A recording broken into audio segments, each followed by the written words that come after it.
Assalamualaikum warahmatullahi wabarakatuh. Salam sejahtera untuk kita semua. Terima kasih atas kesempatan yang telah diberikan kepada saya untuk melakukan unjuk kerja Tridharma Perguruan Tinggi bidang pengajaran. Perkenalkan, saya Gunawan Wiradharma, dosen Program Studi Ilmu Komunikasi, Fakultas Hukum, Ilmu Sosial, dan Ilmu Politik Universitas Terbuka. Mata kuliah ampuan saya yaitu Komunikasi Pemasaran, Perbandingan Sistem Komunikasi, Manajemen Media Massa, Komunikasi Internasional, dan Komunikasi Persuasif. Selain itu, saya juga mengampu mata kuliah karya ilmiah dan tugas akhir program. Pada kesempatan kali ini, saya akan mendemonstrasikan salah satu mata kuliah ampuan saya, yaitu Komunikasi Pemasaran. Deskripsi dari mata kuliah Komunikasi Pemasaran dengan kode SKOM 4328 merupakan mata kuliah wajib di program studi ilmu komunikasi. Biasanya, mata kuliah ini ditempuh oleh mahasiswa pada semester 5 dengan bobot 3 SKS. Mata kuliah ini memberikan pemahaman mengenai konsep dan perspektif dalam sistem komunikasi pemasaran, agar mahasiswa dapat memahami komunikasi pemasaran dengan baik, sehingga mahasiswa dapat menguasai kompetensi-kompetensi yang ada di dalamnya. Berikut adalah capaian pembelajaran lulusan yang terdiri atas sikap, pengetahuan, keterampilan umum, dan keterampilan khusus yang telah dirumuskan apabila mahasiswa menempuh mata kuliah Komunikasi Pemasaran. Berikut CPL-nya. CPL tersebut kemudian diturunkan menjadi capaian pembelajaran mata kuliah sebagai Course Learning Outcome. Capaian pembelajaran mata kuliah Komunikasi Pemasaran adalah mahasiswa dapat menggunakan pengetahuan konsep, teori, alat, dan taktik strategi dalam membentuk suatu brand yang dikenal oleh masyarakat dengan benar dan sesuai kaidah komunikasi pemasaran. Untuk mencapai CPMK, materi yang terdapat dalam komunikasi pemasaran terdiri atas 1. Konsep dasar. 2. Teori-teori dasar. Yang ketiga, key factor analysis. Yang keempat, promotional tools. Yang kelima, primary tools. Yang keenam, secondary tools. Dan yang terakhir, etika dalam komunikasi pemasaran. Semua materi itu akan dipelajari dalam 15 sesi, plus 1 sesi untuk ujian akhir semester. Pendekatan dalam kegiatan pembelajaran dalam komunikasi pemasaran adalah Student Learning Center. Metode strategi yang digunakan berupa presentasi, fliproom melalui LMS atau e-learning jika pembelajaran itu dilakukan secara online, diskusi berupa asinkronus atau sinkronus. Dan semua materi diskusi atau penugasan disajikan dalam bentuk analisis kasus. Sebagai penyelenggara pendidikan tinggi terbuka dan jarak jauh, kegiatan pembelajaran dilakukan melalui 3 moda. Pertama, pembelajaran daring sinkronus yang dilakukan melalui tutorial webinar atau yang kita kenal dengan TUWEB.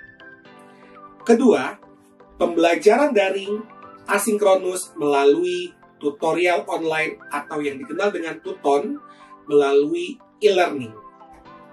Yang ketiga, pembelajaran daring secara sinkronus melalui tutorial tatap muka. Biasanya, mahasiswa memilih salah satu dari 3 moda pembelajaran yang disediakan oleh Universitas Terbuka. Dalam mata kuliah Komunikasi Pemasaran terdapat 3 tugas yang wajib dikerjakan oleh mahasiswa dan tugas tersebut berupa analisis kasus. Tugas pertama terdiri atas konsep, materi, dan teori dasar yang ada di dalam komunikasi pemasaran. Tugas kedua terdiri atas materi key factor analysis, dan tugas terakhir terdiri atas materi promotional tools, primary tools, dan secondary tools dalam komunikasi pemasaran. Penilaian dalam mata kuliah ini meliputi nilai tutorial dengan bobot 40% secara maksimal. 40% tersebut terdiri atas kehadiran sebesar 5%, diskusi sebesar 10%, dan tugas tutorial sebesar 25%. Bobot terbesar yaitu sejumlah 60% diambil dari ujian akhir semester. Ujian akhir semester mata kuliah ini terdapat dua jenis. Yang pertama, soal objektif yang terdiri atas 45 soal berbentuk pilihan ganda dengan durasi mengerjakan 90 menit. Dan yang kedua adalah take home exam yang terdiri dari 3 soal kasus berbentuk esai dengan durasi 2 jam. Mahasiswa hanya mengikuti salah satu dari jenis UAS tersebut. Referensi utama mahasiswa dalam mengikuti mata kuliah komunikasi pemasaran adalah buku materi pokok atau BMP Komunikasi Pemasaran, edisi 4, terbitan Universitas Terbuka. Untuk referensi pendukung, mahasiswa bisa menggunakan buku atau jurnal atau sumber-sumber lain yang menurut mahasiswa mudah untuk dijangkau. Selain itu, mata kuliah syarat untuk mengikuti mata kuliah komunikasi pemasaran, mahasiswa harus lulus dari mata kuliah pengantar ilmu komunikasi, perencanaan program komunikasi, dan perencanaan pesan dan media. Baik, salah satu materi yang disajikan dalam mata kuliah komunikasi pemasaran adalah riset pemasaran. Materi ini berada pada sesi ke-9 dari kegiatan pembelajaran. Dan materi riset pemasaran inilah yang akan saya jelaskan dalam video ini. Tujuan pembelajaran adalah mahasiswa dapat menganalisis salah satu key factor analisis suatu brand dalam pasar dengan benar, yaitu melalui riset pemasaran. Metode pembelajaran yang digunakan saat melakukan pembelajaran adalah DIA method, yaitu Delivery, Interaction, dan Assessment. Delivery akan dilakukan melalui tutorial webinar dengan mahasiswa. Interaction akan dilakukan antara dosen dan mahasiswa ketika dalam proses pembelajaran, dan dosen juga akan memberikan soal diskusi sehingga mahasiswa dan dosen bisa saling berinteraksi. Dan di akhir dari soal diskusi tersebut, dosen akan memberikan resume terhadap hasil diskusi yang telah dilakukan sejauh ini. Selain itu, apabila mahasiswa masih mengalami kesulitan dalam memahami materi yang ada, mahasiswa diperkenankan untuk chat kepada dosen. Selain itu, asesmen akan dilakukan melalui diskusi dan pemberian tugas. Izinkan saya untuk menampilkan cuplikan video pembelajaran materi riset pemasaran pada mata kuliah komunikasi pemasaran yang dilakukan secara sinkronus pada tutorial webinar. Selamat menyaksikan. Assalamualaikum warahmatullahi wabarakatuh. Waalaikumsalam. Waalaikumsalam warahmatullahi wabarakatuh. Ya, baik. Terima kasih rekan-rekan mahasiswa. Kita sudah berada di sesi ke-9 untuk mata kuliah komunikasi pemasaran. Nah, jadi rekan-rekan mahasiswa, untuk sesi ke-9 ini kita akan membahas tentang riset pemasaran. Dan perlu rekan-rekan mahasiswa ketahui bahwa ini adalah materi ketiga yang ada di mata kuliah komunikasi pemasaran. Ingat, di pertemuan awal kita sudah ngebahas tentang konsep dasar komunikasi pemasaran. Terus yang kedua kita juga sudah membahas materi-materi yang terkait dengan teori-teori dasar komunikasi pemasaran. Dan yang ketiga ini adalah kita membahas tentang e-analisis ya. Jadi kemarin kita sudah membahas tentang strategi pemasaran, perilaku konsumen, stakeholder, isu-isu intraorganisasional dan lingkungan, dan yang terakhir ini adalah materi terakhir dari konsep key factor analysis gitu ya. Nah, baik, kita mulai saja perkuliahannya. Oke, baik, tujuan pembelajarannya untuk sesi yang ke-9. Semoga nanti setelah rekan-rekan mahasiswa mendengarkan ceramah, presentasi dari saya, dan kita nanti melakukan diskusi, rekan-rekan mahasiswa bisa menganalisis salah satu key factor analisis suatu brand dalam pasar dengan benar, yaitu riset pemasaran. Seperti itu. Ya, untuk materi pembelajarannya hari ini kita akan belajar tentang pengertian riset pemasaran, ruang lingkup riset pemasaran, jenis, peran, dan karakteristik riset pemasaran, proses riset pemasaran, dan teknik dan metode riset pemasaran. Seperti itu. Ya, untuk referensi yang bisa rekan-rekan baca untuk memahami materi ini, mahasiswa silahkan buka buku Komunikasi Pemasaran edisi keempat. Nah, itu ada di modul ke-5 ya, modul ke-5 KB kedua gitu. Nah, terus referensi yang lain teman-teman bisa dapat dari bukunya Pak Rangkuti, riset pemasaran. Jadi memang ada sendiri nih riset pemasaran bukunya. Atau kalau mau babonnya, teman-teman bisa membaca buku dari Phil. Ya, judulnya Marketing Communication Framework Theories dan Applications. Seperti itu ya. Jadi nanti silahkan teman-teman baca. Baik, rekan-rekan mahasiswa, saya mulai perkuliahan ini dengan membahas tentang pengertian riset pemasaran. Jadi sebetulnya riset pemasaran itu tidak ada bedanya dengan riset-riset yang lain. Ya, artinya apa? Riset pemasaran itu dimulai dari perancangan. Perancangan itu biasanya kita ngapain? Ya, membuat proposal. Seperti itu. Lalu nanti kita ada pengumpulan data, ya. Jadi nanti teman-teman bisa melakukan ya pengambilan data ke lapangan. Lalu setelah data itu didapatkan, teman-teman bisa melakukan analisis ya. Nah, setelah dianalisis, nah sama ya prosesnya ya, teman-teman melakukan pelaporan ya. Nah, tentunya dalam riset pemasaran itu teman-teman harus melakukannya secara sistematis ya. Nah, terus temuan-temuan yang didapatkan dari riset itu ya, itu tolong relevan dengan situasi pemasaran yang dihadapi perusahaan. Ruang lingkup riset pemasaran. Nah, jadi ruang lingkup riset pemasaran, jadi nanti kalau teman-teman ingin melakukan riset pemasaran gitu ya, nah itu ada dua ya. Pertama, untuk mengidentifikasi suatu masalah.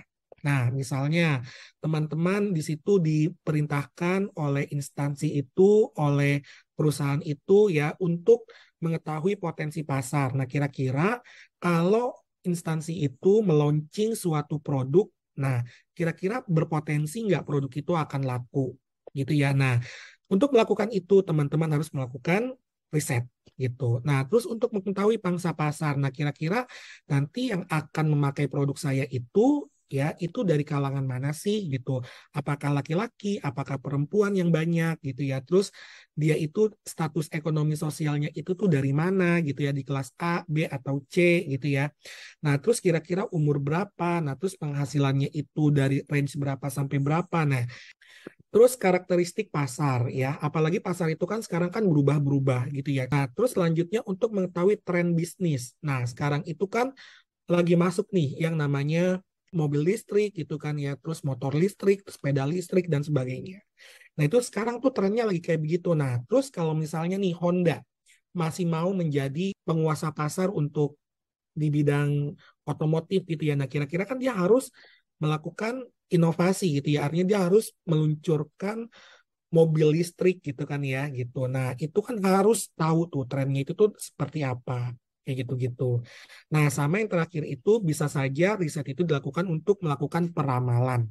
Yang kedua itu riset untuk pemecahan masalah. Nah, jadi nanti pemecahan masalah itu bisa dilakukan untuk mengetahui segmentasi atau respon pasar terhadap produk kita itu ya. Terus bisa juga mengetahui target marketnya, terus bisa juga meriset produknya, kira-kira dari kemasannya udah oke belum, dari taste-nya udah oke belum, kayak gitu ya. Terus dari harganya sudah oke belum gitu, dan sebagainya. Nah itu semua bisa diriset seperti itu. Next ya, lanjut ke peran riset. Nah, jadi peran riset pemasaran itu adalah kita itu tuh nanti akan mengetahui ya kesadaran dan pemahaman dari produk yang kita akan pasarkan dari sisi si konsumen seperti itu ya. Jadi nanti kita bisa tahu tuh kira-kira respon si konsumen itu tuh seperti apa gitu-gitu. Udah paham belum sih dengan produk kita gitu ya. Nah, terus riset pemasaran juga bisa untuk mengetahui motif yang mempengaruhi perilaku pembelian konsumen. Kira-kira orang kalau mau beli mobil listrik itu karena apa sih? Kayak gitu. Oke. Selanjutnya, untuk mengetahui kepuasan dan sikap konsumen terhadap brand, produk, pelayanan, dan organisasi. Kira-kira ketika udah ada nih sales-sales kita nih di lapangan gitu ya untuk ketemu konsumen, kira-kira salesnya itu tuh udah benar belum sih untuk mengetahui atau menyampaikan produk knowledge dari produk kita itu kayak gitu-gitu. Nah, terus riset pemasaran juga mau mengetahui nih kira-kira kalau kita mau meluncing suatu produk ya pakai iklan, kita mau promosi gitu ya, entah dia mau direct marketing, dia mau pakai bazar, dia mau pakai eh, internet gitu ya atau menggunakan sosmed. Nah, itu kira-kira tuh harus seperti apa? Kayak gitu ya, kebayang ya. Nah, sama yang terakhir itu adalah menyusun rencana ke depan gitu, teman-teman. Ya, proses riset pemasaran. Sekarang kita masuk ke proses riset pemasaran. Teman-teman, sebetulnya sama, ini seperti kita melakukan riset-riset seperti umumnya gitu ya. Pertama, kita nentuin tujuan riset itu untuk apa ya. Tujuan riset itu tuh bisa tadi tuh yang kita lihat dari peran ya atau dari ruang lingkup.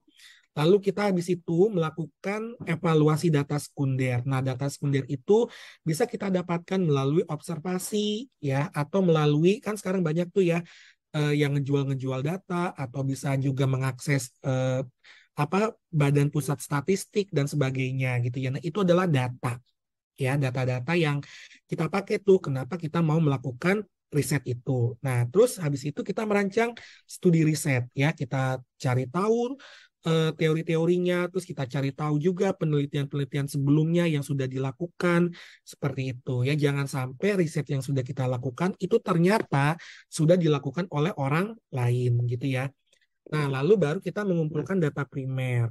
Ya, data primer itu berarti kita ya melakukan pengambilan data ke lapangan. Nah, terus data yang dari lapangan itu kita analisis. Nah, setelah itu kita lakukan pembuatan laporan. Nah, jadi gini teman-teman, saya mau kasih highlight gitu ya. Di sini kan teman-teman itu kan mahasiswa dan pasti mahasiswa itu kan di ujung-ujungnya itu kan disuruh melakukan publikasi seperti itu ya. Nah, jadi apa sih bedanya riset pemasaran dengan riset yang dilakukan oleh mahasiswa atau seorang dosen gitu ya. Jadi kalau riset pemasaran ujung akhirnya adalah laporan hasil. Nah, sedangkan kalau riset-riset yang dilakukan oleh mahasiswa, ujung akhirnya itu adalah publikasi. Ya, jadi ya riset pemasaran itu tidak wajib untuk dipublikasikan. Kenapa? Karena biasanya riset pemasaran itu ya itu biasanya riset-riset yang dilakukan untuk mengetahui ya data. Nah, biasanya data-datanya itu yang dihasilkan di laporan itu biasanya datanya bersifat konfidensial gitu ya. Artinya itu rahasia. Kenapa? Karena kalau nanti diketahui oleh publik, ya, yang namanya strategi nih, kita mau perang gitu kan. Terus strategi kita perang itu tuh udah diketahui sama publik. Nah, kira-kira itu lumrah nggak hal itu dilakukan gitu? Kan tidak ya. Terus ada lagi, kalau riset itu sebetulnya ada dua jenis yang besar ya. Yang pertama riset kuantitatif ya, yang gampangnya kita itu tuh menggunakan SPS gitu ya, atau alat bantu statistik yang lain gitu ya. Nah, yang kedua itu riset kualitatif ya. Kita itu yang melakukan pengkodingan kalau di komunikasi. Nah, terus kalau yang nanya, boleh nggak kalau misalnya risetnya itu dimixkan ya atau dicampur? Nah, itu boleh. Itu ya, itu silakan lakukan riset pemasaran yang metodenya itu adalah secara mixed method. Seperti itu. Next. Nah, terus bagaimana karakteristik riset pemasaran yang baik? Nah, yang pertama artinya harus menggunakan prinsip metode ilmiah. Terus yang kedua, adanya kreativitas riset dengan mengembangkan cara-cara inovatif gitu ya. Misalnya pengen meluncing suatu produk, misalnya menggunakan door to door gitu ya, atau misalnya kalau zaman sekarang itu kita menggunakan influencer gitu-gitu ya. Nah, nanti bisa diteliti tuh bagaimana pengaruh influencer terhadap keputusan pembelian. Kayak gitu. Nah, itu salah satu contoh riset pemasaran. Nah, terus yang ketiga, mempertimbangkan nilai dan budaya gitu ya. Jadi, kita itu juga harus tahu apa batasan-batasannya, norma-normanya ya.